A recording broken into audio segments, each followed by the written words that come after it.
9/3/2026 ના રોજ એસઓજીએ એક જીમ ટ્રેનરો અને સંચાલકોની મીટિંગ લીધેલી અને એ લોકોને વોર્ન કરેલા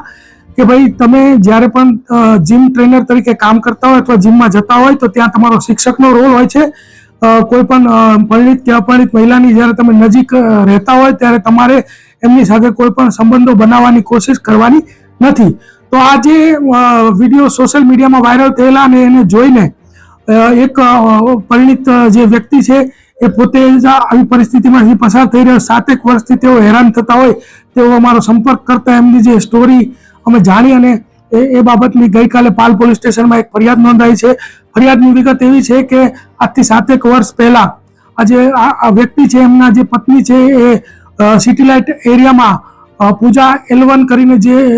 જીમ હતું ત્યાં જતા હતા અને એ દરમિયાનમાં આ જે વ્યક્તિ છે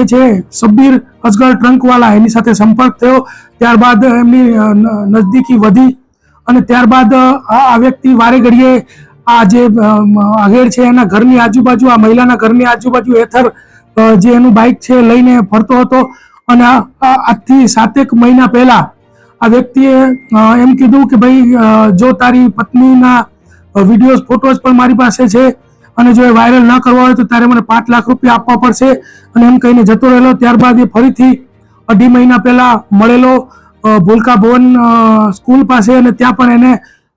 જે એની બાઇકની અંદર કાચ રાખેલો એને તોડીને એનો ત્રિકોણ આકારનો કાચનો ટુકડો એના ગળે રાખીને કીધું કે આટલી વાર લાગશે, પેલા પૈસા કેમ નથી આપતો અને તારી પત્નીને તો હું મૂકી જ એમ કહીને એની પાસેથી 50,000 રૂપિયા લઈ લીધેલા. આ વ્યક્તિ ખૂબ જ ડરી ગયેલો અને કંઈ બોલી પણ નતો શકતો અને ત્યારબાદ જ્યારે આ મીટિંગ થઈ અને સોશિયલ મીડિયામાં જે મીડિયા મિત્રોએ અવેરનેસ ફેલાવી અને જોઈ અને આ વ્યક્તિ અમારા સંપર્કમાં આવ્યો અને 308(5)ની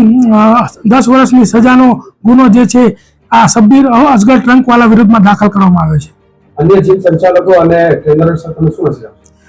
અન્ય જીમ સંચાલકો અને ટ્રેનરોને અગાઉ પણ અમે વોર્નિંગ આપેલી હતી અને હજી પણ અમે વોર્નિંગ આપીએ છીએ કે તમે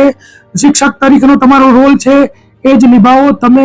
તમારા કોડ ઓફ કન્ડક્ટમાં જ એવું છે કે તમારે કોઈ પણ વ્યક્તિ જે જીમ કરવા આવે છે એની સાથે કોઈ પણ પર્સનલ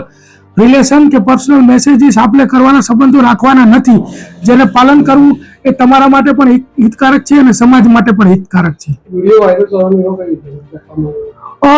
જ્યારે આ વ્યક્તિએ પોતાની એને કીધું કે મારી પત્ની અમારે ઘર કંકાસ થતો હોય, મારી પત્ની છે એની સાથે સંબંધ તો તોડી નાખ,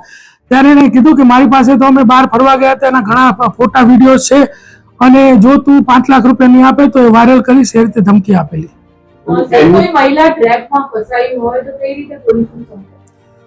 કોઈ મહિલા જો આવી ટ્રેપમાં ફસાઈ હોય તો કોઈ પણ લોકલ પોલીસ સ્ટેશન અથવા તો એસઓજી અથવા તો કોઈ પણ બ્રાન્ચનો સંપર્ક કરશે તો એમને મદદ કરવામાં આવશે, એમને પૂરતી સહાય કરવામાં આવશે અને એમને આ ટ્રેપમાંથી બહાર કાઢવામાં આવશે.